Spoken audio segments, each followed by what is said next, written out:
여러분 안녕하세요. 롱장입니다. 오늘은 이제 재건축 안전진단 기준 완화에 대한 연기 이 기사에 대해서 말씀드리고 싶습니다. 시청하시기 전에 구독하기, 좋아요, 메모십 부탁드리고요.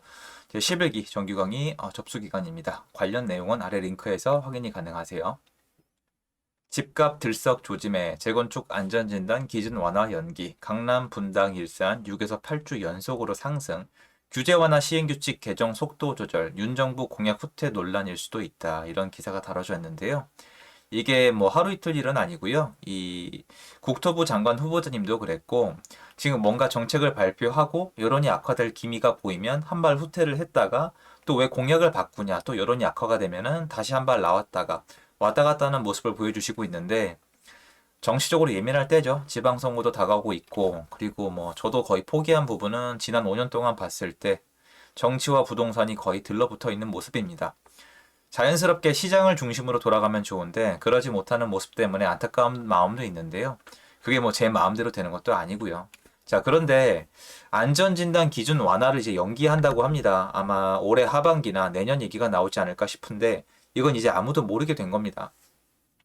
그런데 저는 이거에 대해서 미리미리 말씀을 드렸던 게, 강남, 분당, 이런 데는 여러분 지금 내려갔던 적이 없는데요. 지금 보면은 강남, 분당, 일산 6에서 8주 연속 상승이죠. 하고 싶은 얘기 이거잖아요. 집값이 들썩이고 있다. 그러니까 재건축 안전진단 기준 완화를 한다고 했을 때 이게 들썩였다고 하고 싶은 건 뭐냐면은 원래 집값이 잠잠했는데 새로운 정부가 들어오면서 규제를 완화하니까 투기꾼들이 사대면서 가격이 다시 올라간다는 이미지 아닙니까? 여러분들 여기 글자는 그렇게 안 적혀 있지만 제가 하고 싶은 얘기가 뭔지 이해는 하실 거라고 생각을 해요. 그리고 제가 말씀드렸지만 강남 3구와 분당은 반등 시점이 엄연히 따지면 반등이라고 하기도 뭐하지만 상승률의 재반환 시점은 1월 달 정도입니다. 올해 1월이요. 대선 있기 전부터 움직임이 나쁘지 않았다는 겁니다. 시장 전반적으로 거래도 없고 집을 가진 사람이 힘든 것도 맞지만 시장이 내려갔다가 다시 올라온 게 아니고요. 상승률이 줄어들었다가 다시 늘어난 거예요. 거래량은 아마 작년 10월 달 이후로 줄어들었고 상승폭도 쭉 줄어들다가 12월 달에 저점을 찍고 상승폭이 다시 살아난 게 강남이나 분당 일대는 1월 달, 2월 달 거쳐서 일어났고 나머지 지역이 최근 들어서 좀 나아진 건데요. 일산은 사실 나아진 모습은 있습니다. 상승률이 조금 나아지긴 했는데 그렇다고 분위기가 좋은 건 절대 아닙니다, 여러분. 예전을 아시는 분들은 지금 일산이 분위기가 좋다고 얘기하기엔 애매하다는 사실을 분명히 아실 거예요. 매물이 잘 안 팔리고요. 거래가 잘 없습니다. 예전보다 나은 거지 예전 정상시장에 비하면 여전히 굉장히 위축되어 있는 시장이라고 얘기하는 게 저는 맞다고 생각을 합니다. 그리고 제 예상인데 아마 강남, 분당, 일산이 6에서 8주 연속으로 상승을 하고 있다. 부동산 시세에 안 좋은 영향을 미치고 있다는 근거를 대려면 KB나 실거래가가 아니라 한국 부동산원 자료를 썼을 가능성이 높습니다. 그래서 제가 쭉 읽어봤는데요. 쭉 찾아봤을 때, 여기 나와 있죠. 뻔합니다. 말씀드렸잖아요. 기사 제목만 봐도 맞출 수 있다고. 그러니까 KB 자료를 가지고 얘기하면서 말씀드리잖아요. 안 좋아졌다가 좋아졌다가 지금 물가 상승률도 못 따라가고 있기 때문에 저는 실질적으로 조정 및 하락 장이라고 볼 수도 있다고 생각을 해요. 왜냐면 지금 상승률이 없어요. 그리고 거래가 없습니다. 그리고 원하는 사람이 팔거나 사지를 못하고 있기 때문에 시장은 좋은 모습은 아니에요.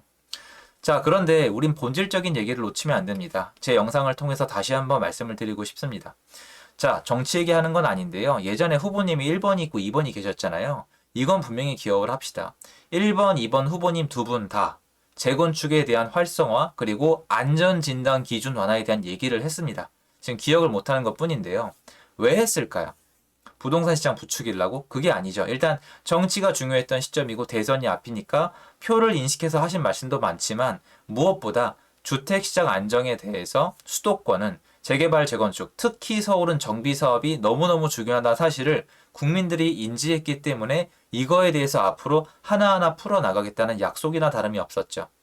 부동산 가격이 어떻게 오른다 내린다가 중요한 게 아니라 결국에는 주민들이, 국민들이 원하는 주택을 지어주기 위해선 서울에 땅이 없으니까 정비사업을 통해서 새로 짓겠다는 거 아닙니까?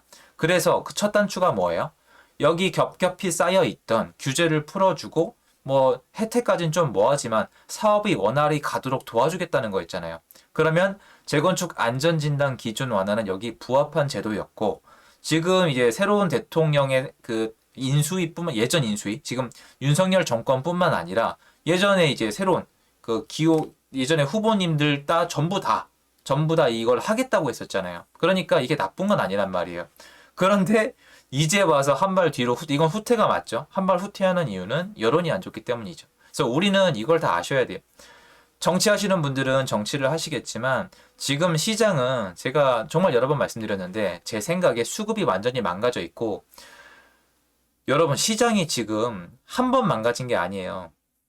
한 번 띡 쳐서 망가진 게 아니라 30번에 가까이에 걸쳐서 5년이 넘는 시간 동안에 계속 망가졌어요.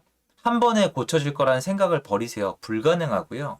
이게 망가진 게 아니라면 시세가 왜 이렇게 올랐는지에 대해서 따로 답변을 찾으셔야 될 거예요. 그런데 저는 시장이 망가졌고 수급이 붕괴됐고 자유시장이 깨졌기 때문에 시장이 왜곡이 일어났고 가격보단 거래가 더 중요해진 이상한 시장이 됐다고 생각하는 사람인데요.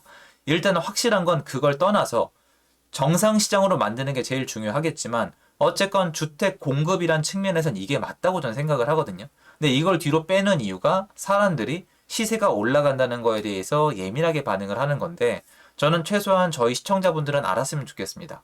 지금 시장을 정상화 시키려면요, 지금 매매가랑 전세가를 동시에 잡기가 좀 어려워요, 여러분. 이건 제가 말씀을 드렸잖아요. 전세를 공급하는 사람은 다주택자인데 다주택자가 늘어나면 일방적으로 일정 기간 동안 시세가 좀 올라갈 수가 있어요. 누군가 집을 사니까요. 그리고 집이 올라간다는 분위기가 조성이 돼야 다주택자가 원활하게 늘고 전세입자가 전세로 안 들어가고 내 집 마련을 해요.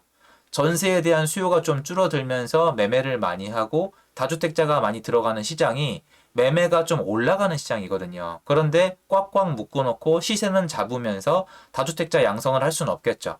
좋습니다. 다주택자 양성이 필요 없다면 이렇게 할 필요도 없겠죠. 그리고 봤을 때 감당이 좀 어려울 수도 있을 것 같아요. 근데 문제는 다주택자를 제가 무조건 양성하자는 게 아니라 아직은 지금 발등에 불이 제대로 안 떨어졌다고 느끼시나 본데 하반기로 갈수록 전월세 시장이 굉장히 안 좋아질 가능성이 이대로 가면 높습니다. 그러면 그때 도대체 무슨 방법으로 전월세 시장을 잡을 수 있을까요?가 제 질문인 건데요. 전월세 시장은 역사로 보나 여러분이 지금 지난 2, 3년 동안 느낀 걸로 보나 집을 빌려주는 사람이 늘어나거나 집을 빌려주는 사람들끼리 경쟁이 늘어나야 세입자분들이 편안하게 집을 골라서 들어갈 수 있는데, 임대차 3법은 임대인에게 불혜택을, 임차인에게 혜택을 줬는데 이렇게 됐잖아요, 지금. 거래하기도 힘들고 계약하기도 힘들고 가격은 올라갔잖아요. 그러면 다 정리해 봤을 때 어쨌건 간에 다주택자가 늘어나야 전세 공급이 많다는 건 다 동의하실 수 있는 거잖아요. 그런데 다주택자가 왜 늘어나겠어요? 어떻게 하면 늘어나겠습니까? 얘네가 집을 사서 전세를 왜 놓겠어요? 그리고 이렇게 생각할 수도 있잖아요. 야, 그러면 전세를 못 살게 해. 그럼 이분들 월세를 가야 되는데 월세살이 하라는 얘기는 솔직히 입이 안 떨어지지 않으세요? 생활에 발전이 없고 내 가처분 소득이 줄어드는데 너무 힘들잖아요. 좀 예쁘고 재밌게 살아야 되는데. 그럼 전세로 들어가라고 하는데 전세 공급이 안 되죠. 왜? 다주택자가 없으니까. 그럼 차라리 전세가 아니라 매매를 하면 되는데 집이 없는 분들이 전세가 아니라 매매를 택할 때는 과거 역사 그래프를 봤을 때 상승할 거란 기대감이 있을 때 들어가거든요. 그러면 시장을 꽉 잡아놓고 경직시켜놓고 다주택자 늘리고 무주택자가 집을 사게 만들 수 있을까요? 어렵단 말이에요. 전 이제 알아요. 제 방송에서 전월세가 아니라 집을 사시라고 말씀을 드려도 지금 분위기에선 안 삽니다. 말씀드렸잖아요. 살 사람만 산다고. 집 사는 게 보통 일이 아니에요. 남이 사고 누가 사면 눈탱이 맞고 바보짓 한 거라고 말씀을 하시는데 너무 말씀을 편하게 하시는 거고, 한 사람 한 사람 집을 한 채 사는 건 절대 쉬운 일이 아니에요. 그런데 전세 월세는 일단 2년 후나 4년 후에 계약이 종료되기 때문에 부담감이 훨씬 덜하니까 일단 택하시는 걸 제가 안단 말이에요. 그런데 지금 전월세 선택하셨던 분들이 많이 후회를 하세요. 많이. 그때 살 걸. 너무 많이 올랐다. 월세 내고 나니까 남는 돈이 없다. 그러면 비교를 해보셔야죠. 전세, 월세, 매매. 그래서 매매를 택할 때 매매를 택하기 쉬운 요소 중에 하나가 시장이 좀 좋은 거거든요. 그 부분 말씀드리는 거고요. 지금 만약에 가격 상승이 무서워서 이렇게 되면은 당장의 시장 거래 정상화뿐만 아니라 미래 어느 시점에 다가오는 정비 사업의 완성, 신규 공급, 새로운 주택의 공급까지 비상등이 들어올 거예요. 문제는 당연히 이 사업은 10년이 넘게 걸릴 거니까 현 정부에서 결과를 안 볼 수도 있겠지만 지금 당장 시장을 정상화시키는 게 어렵다면 장기적인 정상화는 꿈을 꿔야 된다고 생각을 해요. 물론 포기하신 건 아니겠죠. 뒤로 미뤘다고 얘기를 하셨으니까. 하지만 제 시청자분들이라도 이건 알아주셨으면 좋겠습니다. 매매 시장을 정상으로 가려면 일단 전세 시장을 잡아야 되고 장기적으로 정상 시장을 바란다면 신규 공급을 지금부터 채워 나가야 돼요.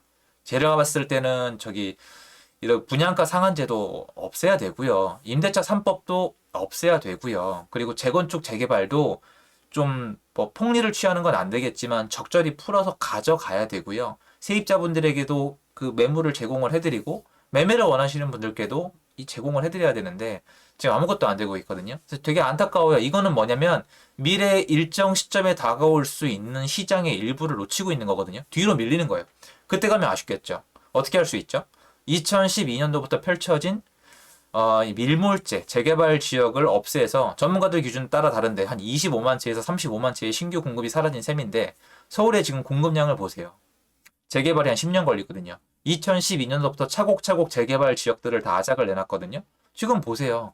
이렇게 됐잖아요. 그럼 지금부터 또 망설이면 이게 언제 돌아올까요? 10년 후에요. 우리가 그건 알고 시장을 지켜봐야 된다고 저는 생각을 합니다. 도움되었으면 좋겠고요. 제 영상은 여기까지입니다. 감사합니다.